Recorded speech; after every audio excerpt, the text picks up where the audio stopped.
So that they stick a needle in the scrotum and Right into the testes. so a needle directly into the testes. Yes. Needle directly into the testes. Yes. Needle Yes. directly into Yes. the testes. Yes. So try not to think about a needle into the testes. This process Maybe if would we stop saying it. generally be reserved for dead dogs. Dead dogs. Okay. This dog's deceased. Or some of those Craigslist ads that Yeah. I've seen. You can, if you're a flight attendant, for example, and you're bored. Hello and welcome to Story of My Friends. My name is Joe Friend. We are in Playa del Rey at Nathan's apartment, sunny Los Angeles, somewhere near the airport. We're going to talk about some stories that have happened to us. If you have an interesting story that happened to you in your past, we're about to hear from one Nate Murphy. I've been friends with Nate since we met prior to freshman year in college back in 1994. I believe we attended the summer orientation together. We hung out all night in the common room and we all just talked shit to each other and basically didn't sleep. And then we decided that we were all going to try to live in the same dorm, be roommates. I think Nate was roommates with his buddy Aaron. I had another Aaron that we met, and then we had Nate Hyatt and Carl and Joe and girls. Yeah, we ended up with two Joes, two Nates, two Aarons, and a Carl. And a Carl. Sorry, I can't think of Carl without saying Carl has chlamydia. That was not true. That we know of. I'm trying to slander Carl. We just won't use his last name, I guess. Yes. If you were there, you know. Nate's had a very interesting job for a number of years, and he no longer has this job. So we believe the statute of limitations are up, and he's finally allowed to tell some of these stories. But before we do that, Nate, why don't you just take a second to introduce yourself? Hello, I'm Nate or Nathan Murphy. Call me whichever. I've been called worse things. I've been around a bit. I grew up outside of Philly in Allentown. Yes, I know there's a song about that place. I've heard it once or twice. It's actually about Bethlehem. It is. It is. But fun Billy Joel fact. For the folks who know, I hear it frequently. Went to college, as Joe mentioned, Western Pennsylvania for 1 year. I think it was the second 3 or 4 feet of snow that came down that kind of broke the camel's back. 25 years in Phoenix, making a number of poor life decisions. And here I am in LA. Going on 2 years. And yes, I am in a similar industry, but not doing the same things that I used to do. So if we were to title this episode, I think the most appropriate title would be 15 Years of Managing Dog Sex. Yes, we could go there. What was this It's in the job? past now. So I worked for I ran an animal hospital that had a branch of the International Canine Semen Bank. Yes, that's a thing. Look it up. It is truly international. It is truly a semen bank. For dogs. For dogs. When the owner of said hospital decided it, I think it was actually his wife that decided they were going to purchase the franchise in the semen bank. It fell on me to manage that process. So any day of the week, running an animal hospital is already, you never know what's going to happen between the misfortune that happens to people's pets and misfortune that happens to the people on the team. But your day could turn around in a heartbeat because somebody suddenly wants to talk about their dog's jizz, lack thereof, or ask you any number of uncomfortable questions related to such. Typically, who were the people and what were the dogs? Was it like mostly purebreds, I'm guessing? And primarily, yes. We had dogs that won field trial champions. What is that? I have no idea. Okay. These people would want to talk about it a lot. Like an obstacle course or some bullshit? I think it had to do with shooting other animals, and then this dog would go and retrieve the animal. Oh, okay. But then there were the best in show type quail. people, the dog show, Westminster type folks. And then we'd get the random folks that wanted to breed pit bulls and American bullies and basically just folks who should not be breeding anything at all. But Not even themselves. Not even themselves. And that was my next question, because it sounds like if you truly have a show dog and you have the funds to do that, then you have some form of private breeding service that comes in a van to your house and does whatever they do and then goes away. No, to be perfectly honest, the folks who sought out that kind of private experience generally did not know what they were doing. Okay. Around the country, there's at this point probably just a handful of doctors who are handful of doctors who are very knowledgeable about the process and very hands-on. how this works. Yes, it's a very hands-on kind of job. All right. Preferably with gloves. Why don't we start there? Why don't we talk about what is the process for somebody who doesn't know? How do you, and what is it called when you gather semen? Spring break.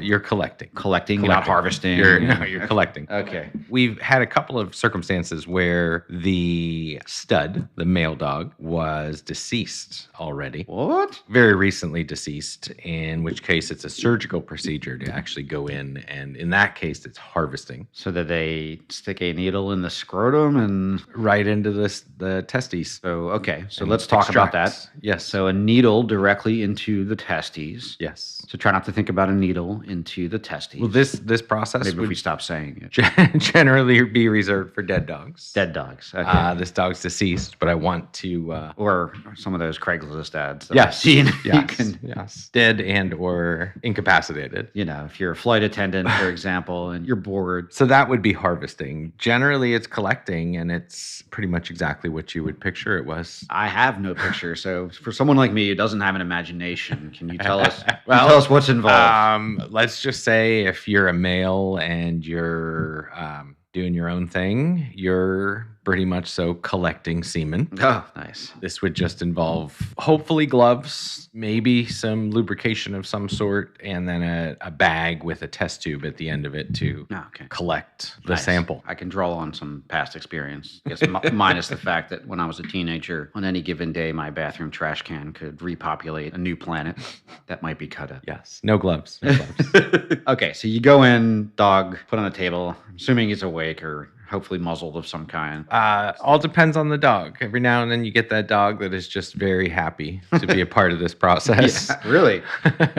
Like he wants to go to the vet twice a week. Yes. We'd get the folks who would do it at home and call us and say, hey, if I collect it myself in my yard, can I bring it to you and have you look to see what the quality is? And I would usually tell them something like, just make sure like your neighbors aren't watching while you do it in the yard, because that's going to be awkward. Is it like a 3-step process? You collect it, then you have to put it under, I guess, a microscope and do a semen count. Yep. Counts, analysis, how many of them are there? How fast are they moving? Are they moving in the right direction? Are they swimming in circles? We had it down to this type of dog needs this many active sperm cells in order to reproduce. So there's a viability metric of sorts. That's a combination of the wigglies. There's a number of ways to do it. Similar to humans.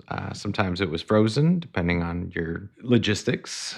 Sometimes you collected the male right there and the female was just waiting for you in the Aw. same room. So sweet. A lot of interesting conversations around Okay. that fact. And then afterwards, it just gets frozen cryogenically and stored. Liquid nitrogen, yeah. If we're not using it right away, we'd separate it out into, say, I don't know, a small dog, a Chihuahua, might need 50 million sperm cells. Mm-hmm. So we'd figure out how many are there. By the end of the process, there was a device you could attach to an iPad called iSperm, which would do all the calculations for you. Separate that out into, we have enough here to breed 4 times, 5 times. For those techies out there, the iSperm is now up to version 6, and an iSperm semen analyzer will cost you $2,300 from Breeder's Choice. Then you have to buy your own iPad too. Motherfuckers. Okay, you got the process down, and then I guess your costs are incurred at each stage. So if someone wants to go take care of the deed themselves, they get what, like $100 discount? How much does it cost for you to, not you, but for people to? Yeah, just so we're clear, I Collect. never participated in the actual collecting process ever. Take your goodly name. Yes, And yes. I'm amazed at unsoil how it. cheap said process was. A doctor would do that for maybe $150. Regularly give him a hard time that I don't know that I could have that done to me for $150. You're not looking in the right neighborhoods. Yes. So it was not a very expensive procedure. We did have some dogs that for whatever reason, buying one batch of their sperm might run you anywhere from $20,000 to $30,000 Jesus, for a dog? for a dog. Man, there's entire countries you can go to and come back with arms full of dogs. Arms full. More than a handful. Yes. Arms full of dogs. Nota del editor. I'm going to take a second and pause here and just note that despite what it sounds like, we are not recording from the bowels of a pirate ship. We had set up on an old wooden dining room table with wood floors, and, well, you're hearing it. Let's talk about one of the more unique stories then. So once you have the process underway and you know you've got a ready, maybe willing, but able female in front of you, the process of using a catheter and basically doing the deed artificially usually takes at least a couple of sets of hands. So there was a time where this doctor was not in the office. We had a dog that needed to be bred that day. Myself and 3 of the vet techs are huddled around the dog getting the... Did they tell if the dog's ovulating? Is that what determines? Yes, there's blood testing. Okay, And so it's like this has to be done So the today next is few hours. Today is the day. Okay. Yes. So we get the sample. Sample looks good. Prep the sample. It's in a syringe. Got the catheter ready to go. They bring the dog in. 2 of the technicians and myself are holding the dog. The other technician who's going to insert the catheter into the dog's nether regions is ready to go. And somebody had left Spotify on the computer in this room, and not 1 second before the catheter is about to hit the nether regions, we hear the opening chords of Marvin Gaye's Let's Get It On. So there's 3 or 4 of us huddled around this little dog on our hands and knees, and we know what we're getting ready to do. Oh, boy. And Let's Get It On begins, and we all just kind of stop, look at each other. Did this really just happen? I hope you were all sensitive people. We were. And the best part was 2 of the nurses I worked with for a long time there were both of Mexican immigrant descent. Mm-hmm. And they looked at me afterwards and they were like, well, you got Marvin Gaye on, you got 2 Mexican girls in the room. This dog's getting pregnant. The story of my friends is community-driven, community-supported. What helps us? Listen, like, follow, forward. Sharing this with someone in your life who loves podcasts helps us a lot. Do you have a story you'd like to tell on our show? Hit me up, joe@tsomf.com. That kind of sounds cute. So it can't be all wine and roses. What are some of the stranger things that you've seen in your time then? Have you seen Best in Show? I've seen Best in Show often. You know, it was filmed in Philadelphia. Yeah. Great Some movie. of those characters actually did present themselves at our hospital. Oh, yeah. Yeah. The real dog show Pine world Nut. people. Corn Nut. I think that was an Nut. actor. I'm trying to remember. It's been so long, but there were a couple that after the fact were like, oh yeah, she was in this film. So we'd get the weirdos. And then after some time where we had kind of a reputation, good or bad, you call it, we would get folks who would call in and basically want to just talk to the doctor. And I would take those calls because the doctor's being a doctor. And I'd say, this isn't like a call-in radio show where you just get time on the phone with the doctor. So I get a Russian guy one day. Well, I'm assuming Russian, Eastern European, let's say. Sounded like a Russian accent. I didn't ask. Russian's the universal bad guy right Okay. now, so we can just say, fuck him and It was a bad guy accent. Okay, let's put it that. you come. And his, What are you doing? why can't I talk to the doctor? And I said, you can schedule a consult. You can pay and talk to the doctor like everyone else does. No, I'm not coming all the way there to pay and talk to the doctor. I want to know what he can do for me. I said, well, you It's really your dog. you got to go through the process. So we go back and forth a little bit. And then all of a sudden he's like getting angry and he says, what are you, his girlfriend? And I'm kind of taken back. I'm like, wait, what? He's like, what, do you suck his dick? And I put the phone down for a second and I looked around and I was like, what did you just ask me? He's like, are you his girlfriend? Are you suck his dick? And I was like, I'm going to end this call now. But for the record, this isn't the way to get the doctor on the phone with you. So it sounds like you have people calling and just asking all sorts of nonsensical questions. Yes, I mean, this is a process that people think they know. They've watched Porky's, think they've got this down, and they call in and they have questions. So we try to answer those. Sometimes people were friendly, just ignorant but friendly. Sometimes, like our Russian friend, they were a little less friendly. What was the strangest call you fielded besides being asked the sex habits of? I had a gentleman call who, partway through our conversation, I realized that he was not aware that this was a semen bank for dogs. And he wanted to schedule an appointment to come in for collection and sperm evaluation. And as soon as I realized that he was not calling for a dog, I knew I had a moment to have some fun here. Oh, for sure. So, of course, I scheduled that consult, put him on the schedule, had him come in. Give him like a nickname. Hopefully his name was like Rusty or Sparky or something. I want to say it was Rocky, but oh, there you go. I don't know for sure. That's fair. So the doctor walks in, starts talking to him, and he's like, okay, well, the doctor says, well, do you have a bitch with you? It'll make this easier. And we're watching. This exam room has a window with blinds, so we're kind of peeking through a gap in the blinds, slightly hearing what's happening. And I could see the guy getting uncomfortable. And he's like, no. I thought maybe you'd provide one. One of my technicians, who is female, who's in on the joke, she walks in. The guy gets even a little bit more uncomfortable. The doctor at this point is thoroughly confused. He's like, okay, did you bring your dog? And the guy freaks out. He's like, what kind of place is this? What am I doing with a dog? We did not collect that day.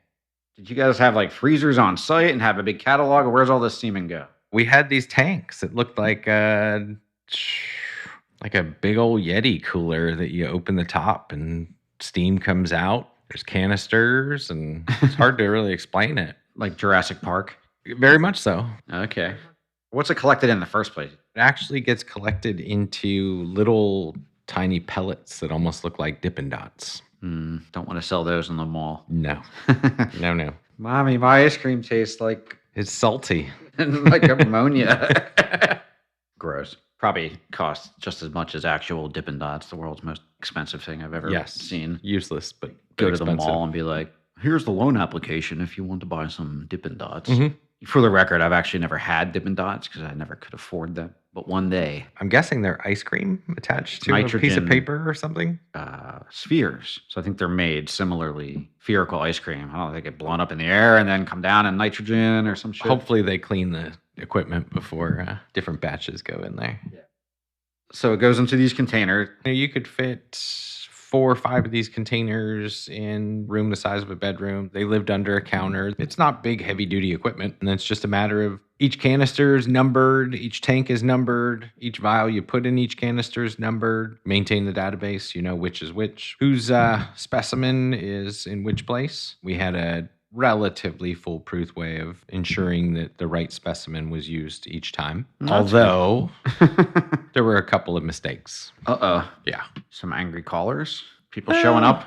Yes. The pit bull when they expected a poodle? This dog looks like my neighbor's dog. That sort of thing. The milkman was here. Folks would need it. These things were determined by the female's calendar, so you couldn't control it. They don't use birth control like we do with humans to control when you want to make it happen. Yeah. So we'd get calls, and I need some sent to me in Tennessee, and it needs to be there by Friday. But I'm still thirsty. Yeah. We had these little shipping tanks that looked about the size and shape of R2-D2. Heavy as a son of a bitch. You take it in, and a round trip shipping for one of those is anywhere from $600 to $800. We have to do an editor's note. If you purchase a droid at a flea market and you're cleaning it out prior to putting it out in your uncle's field, and a message comes on and says something about you being the only hope, don't expect a lightsaber to come out afterwards. No, just make a deposit in the container. Yeah. That's what it's asking for. But it was always fun to take those to FedEx and, put them up on the scale. And they'd say, well, what do you ship? Canine semen. Dog cum. They'd start typing and they'd get to semen and be like, wait, what? Dog semen. Dog semen? Big old tank of dog semen. Yes. And then they'd hold the can with as few fingers as possible away from them. Like we smeared it all over the outside of it. And this one's my clam chowder for lunch. So needless to say, I don't really miss that aspect of work. What's the most expensive dog you've ever seen come through there? We had a $300,000 dog. For a fucking dog? For a dog. For a fucking dog. Well, this dog did some fucking because there was a lot of dogs produced. That's why it ended up being so valuable. Okay. There's some assholes out there. And apparently they're all rich. Yes. So what kind of dog was this? What was it? Labrador Retriever. $300,000 Labrador. I guess if you're big into duck hunting or something of the sort, they have some value. I never got the specifics. As soon as people started telling me about their awards and their dogs' awards and their lineage, I started suffering from Sitka, which is shit I don't care about. And here I've been misdiagnosed with ADHD for about 30 years. No, it's Sitka. Yeah. You just start hearing that. Yeah. Static. It's like a refrigerator that's running. Just pull me up a chair and tell me about your dog party. All right, ladies and gentlemen, if you were ever wondering about dog semen, we hope this was illuminating. Yes. Educational. Yes. I want to thank Nate. Reach out. I can point you in the right direction. Given the focus of our show, we want to give a shout out to the Best Friends Animal Society, which can be found at bestfriends.org. The Best Friends Animal Society, bestfriends.org, has been working since 1984 to make America no-kill. Did you know a dog or cat is still killed in shelters every 90 seconds just because they don't have a safe place to call home? You can help change that. On any given day, Best Friends Animal Sanctuary is the healing home for up to 1,600 dogs, cats, birds, bunnies, horses, pigs, and other animals. It's the largest sanctuary of its kind in the United States. Best Friends has become the heart of a collaborative no-kill movement and a model for the future of animal welfare. Today, because of people like you and rescues and shelters around the country, we will bring the entire nation to no-kill. Home is where your pets are. Help us save them all and control the pet population by having your cats and dogs spayed or neutered. Spaying and neutering keeps pets healthier and helps local shelters thrive. Just ask studio cat Sammy, because he loves to talk. Hopefully by now you've learned everything that you want to know about collecting dog semen. Between my group of friends, I offer and receive a lot of book recommendations. The most prolific recommender in my group is Nate, and he's never given me a bad recommendation. So since we're done talking about that one thing, let's jump in a little and talk about book recommendations. What are you reading? What do you got for the audience? So lately, I've been mildly obsessed with an author named Alan First, who I found one of his books in a little free library nearby, and he writes about mid-30s to mid-40s Western Europe. So some stories are spy novels about World War II, the Spanish Civil War. And it's good fiction. You got some sex, some violence, some intrigue. All the settings are places you're like, oh, I want to go there someday. Are these sequential books, or can you just pick anyone? You can pick anyone. Which one would you recommend a dedicated listener would start with? Red Gold is a good one. That's a good starting one. That was the one that kind of sucked Red me Gold in. Was published in 1999. He's been pretty prolific. Every time I find one, I just dig in, and they're relatively quick, short reads, but fun times. You and I always pass books around. He's been compared to Graham Greene. Somewhat, yeah. Graham a little less verbose than Graham Greene. There is verbosity to Graham Yes. Greene, who was he But- was an English novelist who basically wrote spy. White but American, almost I think, is probably his famous one, right? Graham Greene? Yeah. Graham Greene. Our Man in Havana is probably my favorite. Yes, I think you shared that with me. Yeah, The Heart of the Matter, which is probably his darkest one, with Graham Greene. And then actually the James Bond books are pretty good. They're nothing like the movie, which is interesting. I was surprised when I read Casino Royale, and for its time, this is really, really Yeah. good book. Well, the other in that same vein is the Bourne Legacy. Oh, yeah. novels. Yeah. I'm actually those films are one of my guilty pleasures, but likewise, the novels were a surprising kind of departure from it. Yeah. I'm trying to remember the author's name. Robert Ludlow, I believe. That's it, Robert Yeah. Ludlow. And the last question I have for you is, our Who's the Bigger Asshole segment, and I'm just going to ask you your opinion. Who is the bigger asshole? People who don't flush public restroom toilets or people who park outside the lines?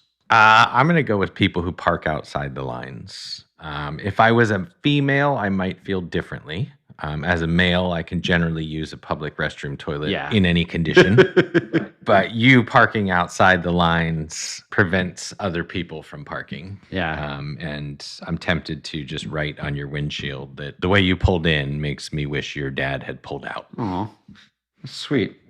And it's February, so that'll be good for Valentine's Day. Well, thanks again, Nathan. My pleasure. It was fun. I've been meaning to introduce a new segment on The Story of My Friends, where we read excerpts from the selection of books that we've come up with over the seasons. This segment is called Passages, and since Nate just recommended Alan First, let's do our inaugural passages with the book from Alan First. This is from Alan First's book titled The Foreign Correspondent. This is book number 9 of his Night Soldier series. And Nate said that you can pick up and read these in any order. I actually enjoy reading them. I've read them in order. I've read them straight through about 3 times now because I really enjoy the prose. Somehow it became relevant in today's society, how fascism was dealt with back then, of course, through a historical fiction narrative. Okay, Alan First, The Foreign Correspondent. They settled in for the 4-hour trip. At least that. Maybe more with the snow. Simar slept. Hamilton read the Deutsche Allgemeine Zeitung. Article on Italy today, he said to Weiss. Have you seen it? No. What is it about? The state of Italian politics. Struggle against the anti-fascist forces, which are all Bolshevik influenced, they'd have you believe. Weiss shrugged. Nothing new there. Hamilton scanned the page, then read, Thwarted by the patriotic forces of the Orvra. Tell me, Weiss, what does that stand for? You see it now and again, but mostly they just use the initials. It is said to mean Organizzazione di Vigilanza e Repressione del Antifascismo, which would be the Organization for the Vigilant Repression of Anti-Fascism. But there's another version. I've heard that it comes from a memo Mussolini wrote, where he said he wanted a national police organization with tentacles that would reach into Italian life like a piovora, which is a mythical giant octopus. But the word was mistyped as Orvra, and Mussolini liked the sound of it. He thought it was frightening. So Orvra became the official name. Really? Hamilton said. That's worth knowing. He took out a pad and a pen and wrote down the story. Watch out! It's the Piorva! Weitz's grin was tart. Not so funny in real life, he said. No, I suppose it isn't. Still, it's hard to take the man seriously. Yes, I know, Weitz said. Mussolini, the comic buffoon, a widely held view, but what he had done wasn't comic at all. The Story of My Friends is more than just a show. To us, our listeners are family. That's why we faithfully craft every episode meticulously with the help of our team of dedicated sociologists and our pool of volunteer podcast listeners. Hey, that face button just shocked me. Then we suggest you don't use it. The happy face button just gave me $1. The Story of My Friends, the show that loves you back. Okay, last things last. We understand there's a certain amount of magic to The Story of My Friends, where we take you on fantastical voyages and fill you full of, well, given the title of this episode, hopefully fill you full of hopes and dreams. You know, despite the fact that this is your time to let go of the world, occasionally we need to peel back the curtain so you can see the wizard behind it.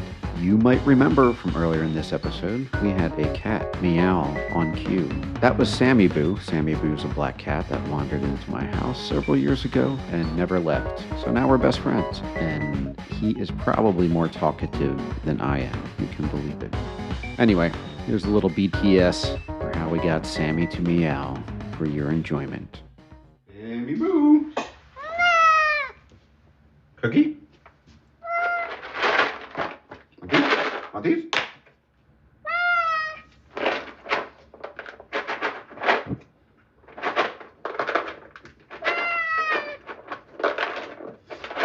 Trying to get like not 10,000 of them. Here you go. Ladies and gentlemen, that is our show for now.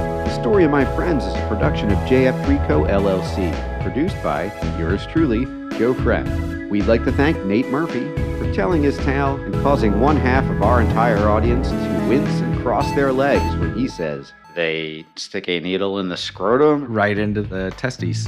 special thanks to our associate producer, Erica Loshin, and a shout out to all of the creators and the clips and whiz-boings used throughout this episode. Full acknowledgments, attribution, credits, and thanks can be found on our website at thestoryofmyfriends.com. Questions, comments, thoughts, concerns, ideas, send us an email at listener@thestoryofmyfriends.com.